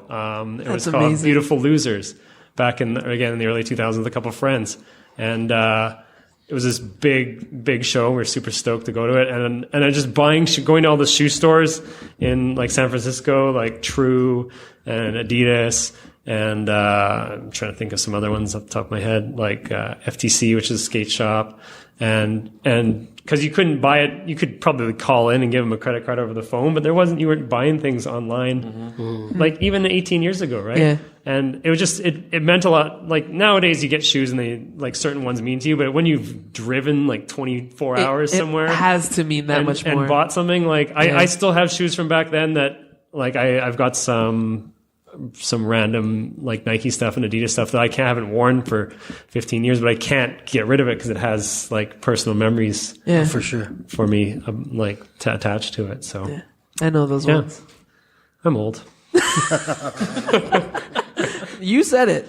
You said it. None of us. Now there was something else that you hit me up about one day, and it was about Sandy Bodecker Yeah. and how you had the chance to meet him a couple times. Yeah. Like don't get the wrong idea. We weren't like great friends or anything like that. Yeah. Like I literally like knew the guy to say hi to him. We had a couple chats here and there, but, yeah, I got the opportunity to meet him, and he, when we had the skate shop in Vancouver, so the skate shop that I worked in was kind of unique because we were on Robson Street, which is kind of like the, like Yonge Street. It's like a super busy, like kind of fancy shopping street in Vancouver. Okay. And it's not really a place where you'd expect to find a skate shop. So I had these friends. So it's like Yorkville of Toronto. Yeah, they had a vision to open this like kind of high end boutique style skate shop, which now there's lots of them kind of around, but it was really kind of unique at the time.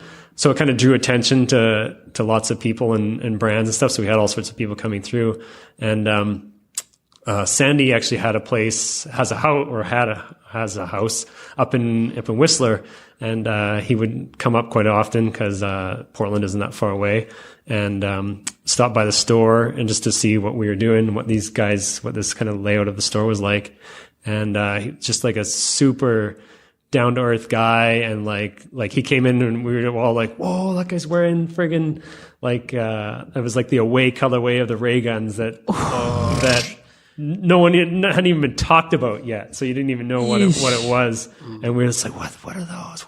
And someone was like, that's the little Roswell ray gun logo. When we asked what are those back in the day, it was more so for, oh my God, I need those, instead of what are those? Those are trash. Yeah. What are those in positive terms? Yeah. So, but yeah, like, and just started chatting with the guy, and he was super cool and super down to earth. And then like weird 6 degrees of separation, I knew a girl that through friends, and we like kind of, it's like, oh, I'm living up Whistler and I'm renting a room in this guy's house, and she's like, come over and meet him. He's super cool. And we just like rolled over to her house, and we walked in the door, and it was like, holy shit, I was just like looking around, and there's like the house was freaking crazy to begin with. And then he just rolled up from downstairs, and we're like, yo, Sandy, what's going on? You remember us? He's like, yeah, I've seen you guys somewhere. Like, yeah, we're gonna skate shop in Vancouver. That's crazy. So she was living like in a I guess he was only there like part time, so she'd live in his house and take care of it with another friend. And then other times I just bumped into him and then saw him. He came by when I was working for Adidas. Came by the Adidas store. That's just so to cool.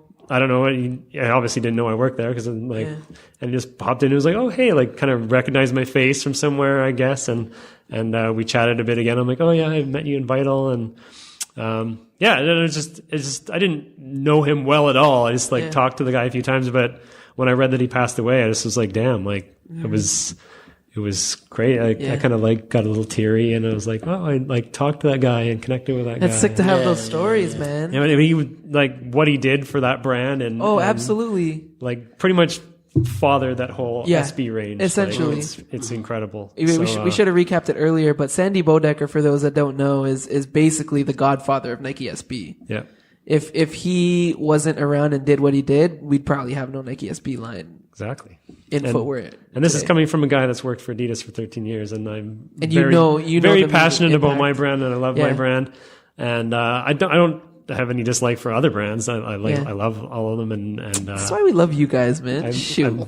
Yeah, it was cool. I've been to Nike campus or whatever it's called, and I walked by his office. We haven't waved to him in his office too, so I'm sure that was weird for him. Whoa. But you again. Where do I know this guy from? He's following me. What the hell? Security, keep an eye on him. White male, dinosaur looking, wearing wallabies. on the Nike campus. Nice. Because he doesn't have any Nikes and he works for Adidas. Oh man! Last story that I want that I want you to recall is how you used to sell your homies skated shoes back in the day. Oh yeah, so this is fun times. So yeah, I have I actually worked with them in the skate shop, and he's got on Nike SB skate team because he's an amazing skateboarder. And at that time of the kind of the heyday of the SB Dunks, it was just after. I want to say maybe like 2004, something like that. Mm-hmm. So they were sending him, he'd get awesome, amazing packages of stuff, and he would skate the hell out of them. And when he was done with them, he's like, do you think we should try selling these on eBay? And he's like, cause I've got like Tiffany's and Unluckies, and like, for whatever reason, they would send him boxes of the MF Doom ones and Dinosaur Jr. ones. And he's just like, gracious. It's like, I don't want any more of these. I'm sick of skating. I want different colors. So he would skate the hell out of them, and then we just put them on eBay and sell just for fun, just to see if someone would buy them. And like every single time, like Tiffany lows that were just to the point where they were just shredded, just gross. Like there was like a hole like under the ball of your foot. Like there's a hole there. There's a hole in the heel. And I mean, this guy I skate, but I don't skate very well. But he was amazing. So he could do everything switch. So he could do regular. So both shoes were like beat to hell. And, we put them on there. Some kid it was like $175 US. What? He paid for them. That's insane. And I was just like, damn, like you're going to pay me $175 for these? There's two conclusions I come to. It's either that kid is incredibly obsessed with that shoe, or he's creepily obsessed with your homie. I didn't say whose shoes they were, so he didn't know. He didn't know. And he didn't know me. Okay. That's insane. But when I shipped him the shoes, So he's just crazy. I sent him 2 more pairs of shoes. I think I sent him like the Godfather ones, I think they were called, and the Milli Vanilli ones that had like the the lace looked like Milli Vanilli's hair. So I threw those in the box as well, and I was like, okay, well, like, here you go. And then this kid has no idea what he's getting. I think the feedback is still on my eBay, like way back. And he was just like, dude, the guy threw in extra shoes, like so stoked. That's and I was insane. just like, all right, cool, good, all right, that's sweet. Nice. That's so insane. Oh, okay. All right, we're gonna move on to speed round. All right, Suji, you can jump in on this one too, because you look like you're falling asleep. No. All right, so you have to pick one. Okay. If it's a multiple choice thing. Okay. Number 1 silhouette. That's 8,000. Oh boy. That's 8,000. How many pairs do you guys own? Total? Yeah, together. Add it up now. Each. How many? Let's just say I have enough to cover a year of different shoes. What? So close to 1,000. So January 1st, we're starting Suji's countdown to 2020. Yeah. Suji to 2020. Holy. That's crazy. Cool, and they all fit. We're getting there. So almost by the end, by the time you get to September next year for your countdown, there are you'll some have like enough. very important pieces I'm just keeping because I know I'm never gonna find again. That's absolutely true. amazing. So Yeah, just man. for the puzzle. Yeah. I get that. I go through that mentally a lot of times with a lot of pairs that I like think of selling because they're a half size down. But like it's to a point where I have them up for sale and no one hits me up and I'm grateful for it. Yes, exactly. Yeah. I've had that too. I'm just like, you know what? Yeah. I'll just keep it. I'm just gonna keep it. Paul, how many pairs? Somewhere around the 500 range. So 2 years worth of. Count down to 20. Almost 2021 for Paul. 2021. I actually just rented some out for a commercial, and we counted 400, and there was still a lot left. So. Oh my goodness gracious! For a commercial. Yeah. Ooh, sneaky peeky. Vodafone in Europe. My shoes are. I haven't seen it, but apparently there's a commercial Nice. with a lot of my shoes in it. Oh, nice. That's cool, man. The shoes paid me finally. Whoa. Yes. My wife was pretty excited. Hayate. No, So is your credit. When you guys buy shoes, is it undies right away or you keep on ice? And yes, right away. Yeah, as soon as possible. I'm I usually love too, it. too excited I to love it. not yes. undies. Yes, Yeah. I love it. When you lace your kicks, overhand or underhand? This is where I had Paul, questions. Paul is looking down. I say outside in. So when you So buy, Except for the overhand. first. The first Yeah, yeah. is Okay. is outside in, and then I'm inside out. Sorry. Yeah. Yes, okay. Yeah. so you leave it out of the box. The first one, yeah. I know you relace your whole thing outside. Yeah, because in. when you take an Adidas shoe out of the box, the very first one is inside out. Yeah. And then What? it goes, Really? Yeah. and that drives me nuts. Why? When I look at it. Look. So, Oh my god, I'm gonna. Oh yeah, you're right. On the temper run. Oh, but yeah. there was a period of time when they told the factories to do it this way, Yeah. and then I apparently mean, that's how it works with the Dubrays. apparently purist guys in the UK or something like lost their shit. No way. And then they put. I was like, yes! Now every time I open a box, I don't have to relace them. And then, That's like literally the next insane. season, it went back.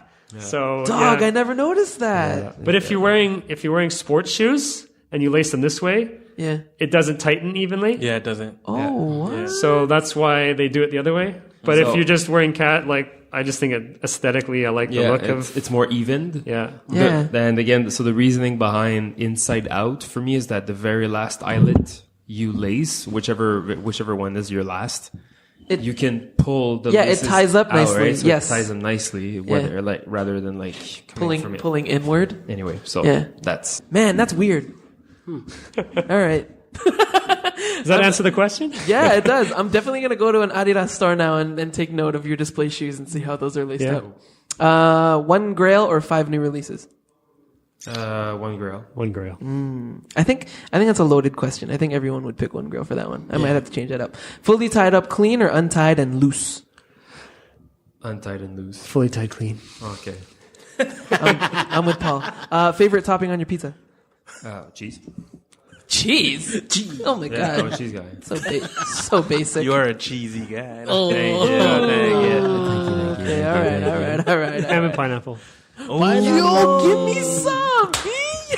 He's a true kuya. Yo. Yes, Yeah, I love it. 3 stripes or trefoil? Trefoil. Trefoil. It's the best logo ever made. I love it. I love the trefoil. Futurecraft or Boost? Boost. Superstars or Stan Smiths? Superstar. Superstar. Ooh, no show socks or crew socks? Crew socks. Yo. Yes, high fives all around. That's one of them. Tap water or filtered water? Filtered. Ooh, I don't care. I'm just lazy. bromance has just ended with water. Red or blue? Red. Red. White or black? Black. Low cut, high cut? High. Shoes or socks? Shoes. Oh, low. Low. Do you prefer buying used or DS? DS. Used. I Buying. don't care. Used. Prefer. He doesn't care. Okay, sure. We'll take this offline. Okay. Oh, If I buy it, it's talk about used, this outside. then it's, Oh, that's funny. It's you can get a shoe you want that's Yeah. more expensive or cheap. Yeah. oh man. Denim, chinos, or joggers? Denim. Chinos. Yes, my man. Oh, what was that? I'm It kinda- wearing chinos today. I am wearing chinos today. I think maybe I should keep the mic on the desk. Nope. I don't know. Maybe I'll hold it. Maybe that works better. Not really. I'll keep playing with it. Is that working? Yes. All right. That's fine. I'll just keep it right here. I think I know the answer to this, but I just wanted to do it for fun. ZX or YZY, aka Yeezy. Oh, ZX. ZX. Yeah, ZX. My bad. I'm sorry, ZX. Shoe boxes, keep or throw away? Keep. Deep. Yes. Nice. Oldest pair of shoes in the collection. 1993 Torsion Allegras. Oh, yeah. For women. Zam. 1993 Dikembe Mutombo. Zam. That's actually really cool. All right. Top 3 essentials from the both of you. Now, it can be silhouette, it can be sneaker. People have like gone philosophical and said like supportive girlfriend or something. It could be whatever you want. Top 3 essentials in the sneaker game. Okay. A gray sweatsuit. True. Damn good answer. Yeah. Yeah, that's true. A pair of Superstars and crew socks. White crew socks. White. Black jeans. That was also the B-Boy starter kit. Yeah. For Suji. Starter kit. White jeans. Black jeans. Oh, black jeans. My bad. I heard someone on one of your last podcasts, the 511s. Okay. Black 511 Levi's. Black t-shirt. And ZX 8000. Yes. I like it. I like it. In black. Not necessarily. Last question. The favorite show you're part of at this very moment? This show. Yes. That is the correct answer. True to size. You win. Paul wins. What? Suji was slow on the trigger on that one. Okay, let's bring it back to the interview portion. This is still for both of you, so Suji, you can take part in this as well. What is it that brings you to be so loyal to Adidas? I just love the product. I'm just drawn to like the catalogs, like the back catalogs and like the stories behind some of the shoes, and I just have so much options Yeah. that I feel good in that space. Like My bad. I feel great. Like I don't feel restricted. Like I have way enough shit to pick from, and so many stories to learn and to share. Like I recently got that ZX book from the ZX exhibition they did in London, and believe me, like I've studied in and out ZX, That's sick. and every freaking page I turn, I learn something new. So like I'm still learning, so I feel good. Like I feel like I still have plenty of like Adidas like to discover. You know. Yeah. I love that. That's good. You've always been an Adidas guy, right? Yeah. Paul, Yeah, for me, it's the history of the brand. Like, the more you learn about it, and I'm sure lots of brands have deep history, but Adidas has this crazy history in sports and just like shaping the world like of sport and of footwear that we know now. Like, there's so many things that they are directly responsible, whether they're good things or bad things in the long run, but they were directly responsible for them. And like, not many people know like the kind of influence that this brand has had. There's a really good book. It's called Sneaker Wars. I don't know if any of you guys have read that, but it goes into like the deep like history of Adidas, like way back to like when it started, when Adolf Dassler made his first shoe in 1920. Like so many things, like the fact that they developed the first soccer cleat with an interchangeable cleat on it, which literally like changed the game of soccer, to developing what we now know as when you think of a soccer ball or Europeans football, and you picture that black and white ball, like Adidas made that. Like before Telstar, it was to be differentiated on TV so that people could like see the ball. So that's why they put a black panel on it so you could see it Yeah, flying you through could the see air. you could see the ball on TV. you know? Before that, it was all white and it looked like a volleyball. So, and they've made, that was 1970 World the Cup, I Mexico believe. World Cup, yeah. Every World Cup since then, they've made the official ball for. Sick. That's so So there's dope. all sorts of things like how professional athletes are paid and how the Olympics is kind of works and stuff like that Adidas like formed and shaped. And like I said, good or bad. It's like whether it's good that they allow professional athletes Yeah. to compete in the Olympics and stuff. It's not something I can comment on, but they had a response, like they had a huge part in like all these things to do with sports. And I think that's, it's pretty incredible because it's like everyone else kind of, they weren't, either the brands weren't around physically then, or they were kind of doing something else like at the time that wasn't directly involved in sport, that, Adidas has kind of shaped what it is for everybody else. So that's what kind of really draws me to it. And like Alex said, like every day you kind of learn more about the brand and more about the products. And there's literally like so many like styles and SKUs and ranges and stuff that's never been retroed. And like that Pusha T shoe, there's never been a retro of that model before. Like the Cushion 2 has never been done. So it's just like they keep pulling stuff out of the archives, and that's what it's always exciting. It never gets boring. Nice. Short. No, Short answer. that's fine because I want to keep going with the storytelling of Adidas because I feel like being educated. So just for kicks and giggles. Whoa, that should be a segment. Whoa. Kicks and giggles. Ooh, that that should be a segment for sure. I don't know what that segment will be about though. But yeah, let me ask you guys what your favorite part of Adidas's history is. Probably like the 80s running, like the build up of like ZX, how like they envisioned a series of different running shoes instead of capitalizing on like one shoe to change the world. They created a full freaking range over the years, allowing like innovation and changes and evolution and technologies, like just, right up to like the mid 90s. And just the fact that the designer Jacques Chassing decided to use ZX as the name just because he was a fan of like motorcycles. That's dope. Anyway, he just like was like, oh, ZX like something, like the ZX like Kawasaki bikes. Yeah. So I just thought that was cool. So like that's probably like one of my favorite stories about like the more like modern like design pieces. That's so cool. Nice.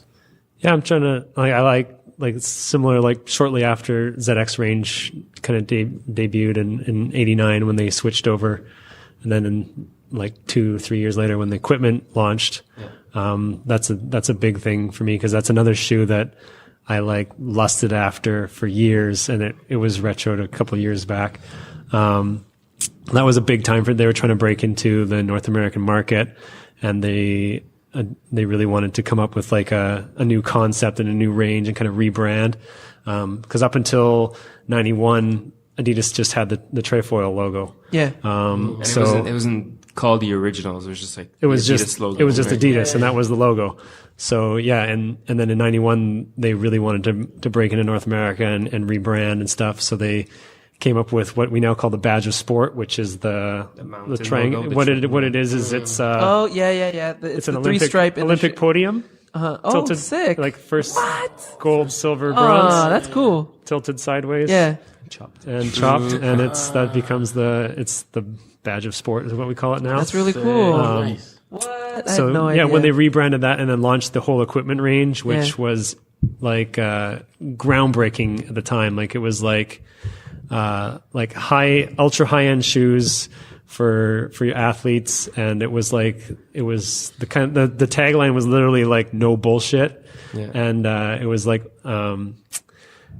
there was like a product for everything from like running to shot put to wrestling to hiking, and everything was the same colorway.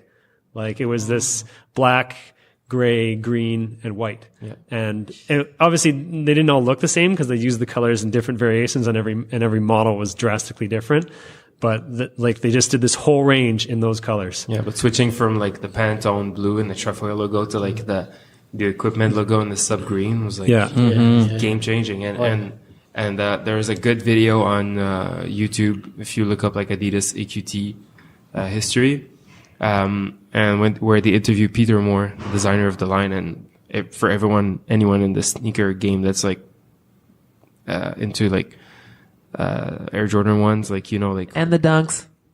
who Peter Moore is, and it's kind of like phenomenal that Adidas like went to this guy in America and was like, yo, listen, like we're interesting to see like what you guys have to offer, and let's just chop things up, and like Peter Moore went back to them and he was like, that's what I have, take it or leave it type of deal. And they went for it, and it literally changed the world for Adidas. Like it was so mind opening. It was amazing, and it's so amazing. Whatever. That's so sick. Okay. What keeps you guys into sneakers? Paul Simons. No, You don't have to say Alex. Showing off for Alex. But what keeps me into sneakers is like dudes like Paul, like people that I can message, like, and just be like. Is it because he sold you the pirate No, blocks? it has absolutely nothing to do with that. It's just like I'd keep him around too. I have I have this obsession, and there are very few people in my surroundings that really Who get understand? it. Yeah. So people like Paul, people like Ricky, people from my old team at the store, all the way to like the team at Paul's store in Vancouver, and a few of you guys out here in Toronto, like, and some of my buddies in Montreal. Like there are just key people that just keep me able to just like like stay connected, feel excited, and then all that stuff. Otherwise, you're just like alone and buying shit, Stagnant. right? On your own, yeah. Yeah. No, it's like Alex said, like I am inspired by him, just because like when I'm coming here, I'm thinking of stuff like, what can I bring that? No, but we're actually that's like gonna pop Alex's eyes out of his head, kind of thing. And when I got those, I didn't tell anybody. I was just like, oh, I'm gonna bring some shit. That's actually so cool. That's actually so cool. And guys like you guys, like I love listening to the podcast, just because you can hear like how genuinely excited you guys are about stuff, and it's just like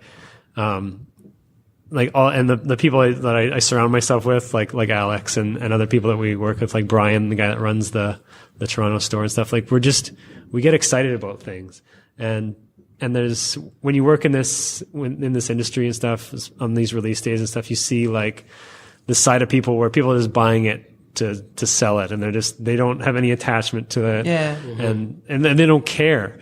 So to find people that do care, it's really refreshing, and that's why I listen to your guys' podcast, and why I'm so close with guys like Alex and stuff like that. And it's just because it's like it's so nice to have people that like kind of share that passion with, and that's what keeps me going. It's just like I constantly get excited about stuff. Like when I see things, like when we go to these meetings and stuff, like we won't be sitting beside each other, but we'll see something. That eye contact, that's what you mean. I'll just look over and he will look at, we'll make eye contact. That head nod? And we'll do a little nod or we'll roll our eyes at each other or something. And we just like, it's just like, like it's like this bond. And it's so funny. It's so awesome. And then like, I love it. We'll wander by rooms and we'll just be like, it's funny because no one else, like there's so many people that aren't excited about it. And you're like, but what's wrong with you? You work here, or you're surrounded by this all day. How can you not be into it? But you just forget, like some people just like shoes isn't something they're passionate about. They do this just because it pays bills. Yeah, but it's just like I'm passionate about a lot of things. If you come to my house, you'd see I have a lot of things. A problem with collecting things. Well, Suji's seen my house, so you guys probably would get along very nice. well. I like it. But yeah, I'm passionate about stuff when I find people that are like-minded, and it's just great to connect, and like whether it's shoes or comic books or whatever, it's fun to have that kind of connection. So that's what keeps me going. Oh man! All right, let's round this off. For someone who wants to take a deep dive into Adidas, into that world, but isn't so familiar with the brand and doesn't really know where to start, where should they go? What should they do? Oh, if you live in Montreal, Vancouver, Toronto, come by one of the stores and talk to one of the staff. Do some research online, like get to know the history of the brand or whatever brand you're excited about. Look into like, it's too bad that forums like don't exist as much anymore. It's probably just deep within Reddit. Yeah, but there's all sorts of like, there's some amazing books that the guys at Crooked Tongues did, like the Unorthodox Style guys, where they put together like like a history of sneakers books and stuff. There's all sorts of stuff out there that you can just do to educate yourself and learn like what styles you like. And I'm just gonna ask you guys though. yeah, Okay, is that cool? That's cool. Yeah. All right. I'm I'm just gonna keep. I'm gonna shoot every DM at you too. I could talk about this stuff forever. I love like just, I don't know, I've been doing it for a while, so I love sharing my knowledge with people, whether it's like I've sold all like different brands and stuff like that, and I've got styles that I may not get to wear them anymore, but I still love like certain models, and it's definitely like, it's like I still own a few. They may be crumbling in my closets and stuff like that, but yeah, like I love chunky running shoes. I love skate shoes. So yeah, if you want to chat about any of that stuff, I'm game anytime. Nice. I love it. Alex, you have an answer for that one? I would just say like listen to Canada God Soul True Size podcast. Stop that. We don't.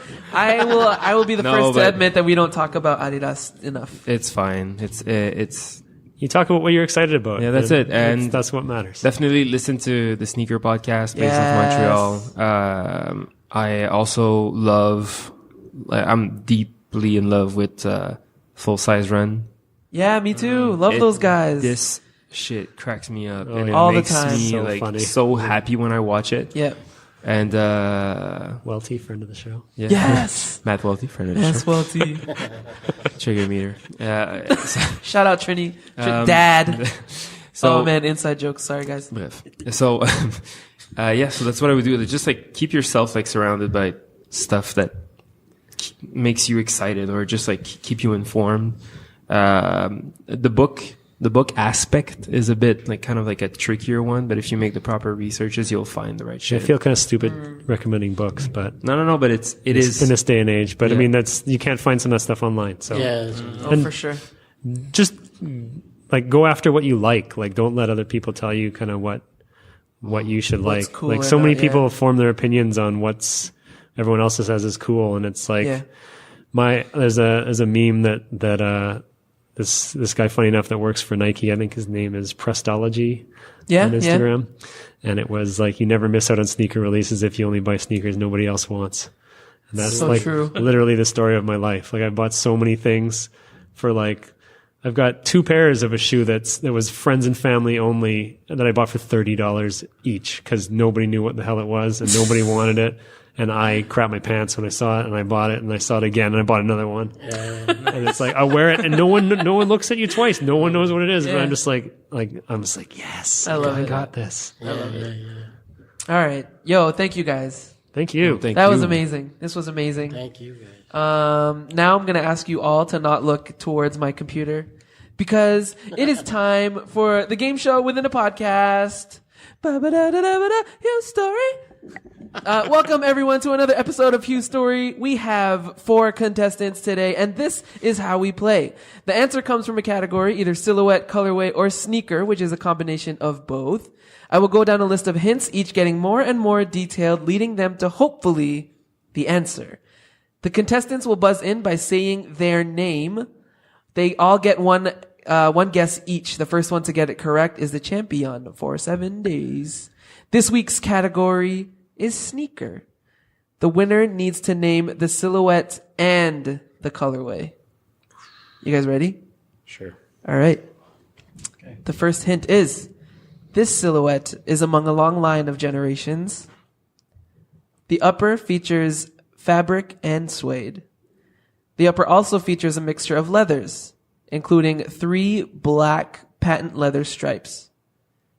This silhouette was first released in 1986. However, this particular sneaker dropped in 2010. It's part of a collaboration. The tongue is padded and hugged by a leather tongue tag that features a portrait. The upper is primarily green. The shoe features great details like the look of weathered armor around the toe box, as well as... Go for it. That would be the ZX800 Boba Fett. Solid. Wow. Ding, ding, ding, ding, ding, ding, ding. No. Yes. You guys, the craziest part is that you guys mentioned this. You guys were literally casually talking about it like moments ago. You know what's sweet about that shoe too is that it looks like weathered armor and it actually weathers. Like more of it flakes as off you wear. as you wear No, it. bro, the best part of that shoe is the packaging. Yes. Oh my God. That's one of the hints. It's a It's blister the pack. packaging. Yeah, is a blister pack. If you're not familiar with that, look at an action figure, at a Walmart, and it's literally just wrapped in like a plastic, like a window almost, and it's Yeah, carded. like an action figure, Yeah, totally. absolutely amazing. This is from Sneaker News in 2010. If a collaboration is going to be done, it is going to be done right, and Adidas has got it down pat. This time in the form of the classic Adidas Original ZX 800, inspired by another memorable Star Wars character, Boba Fett, who is the major villain of Episode 5, The Empire Strikes Back, as he is hired by Darth Vader to find the Millennium Falcon. This pair of the ZX 800 impeccably fuses the sneaker with Boba Fett's armor, featuring tones of green, weathered orange, and brown, as well as a special Boba Fett lace dubray and special patches on the heel showcasing his Mandalorian affiliation. Thank you to myself for the suggestion of this episode of Hugh Story. If you've got a suggestion for Hugh Story, please hit me up at _Spooner no E, because these guys are not allowed to know. Yo, Paul, that was good, man. good. I knew one of you was gonna get it. It was for you two. Sweet. Thank Yeah, you. yeah, Thank that you was for for thinking you. of us. I wasn't gonna have you guys on as guests and then make you pick a Jordan. Pick a 1. Jordan. I try every time you have them. I try, and I was like, that last one. What was it? The one with the pump. I thought it was called the air pressure.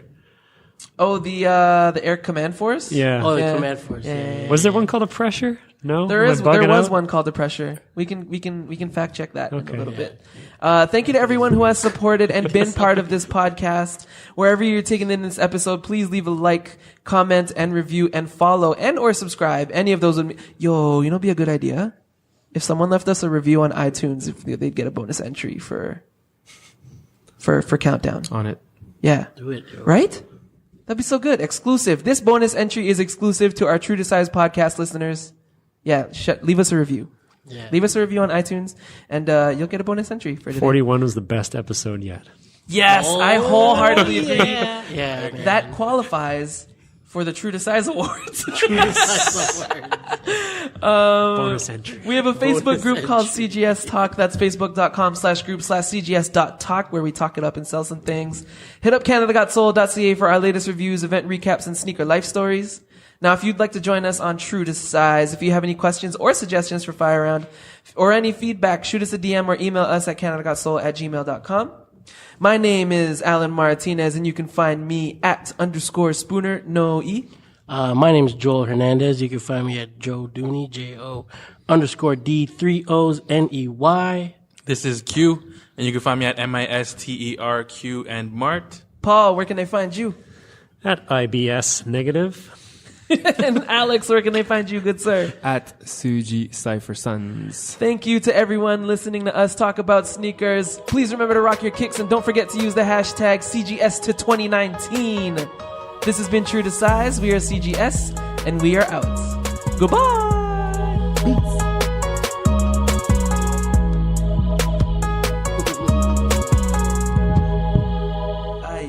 Quick shout out to Ricky Peds for being a floor manager. Yo, shout When I out. came back, he's like, the night shift guy's coming in like a few minutes, and he doesn't know that we're doing this for free. Okay. So Someone need to go. Get the fuck out. Yeah. Okay. True. We're done. Yes.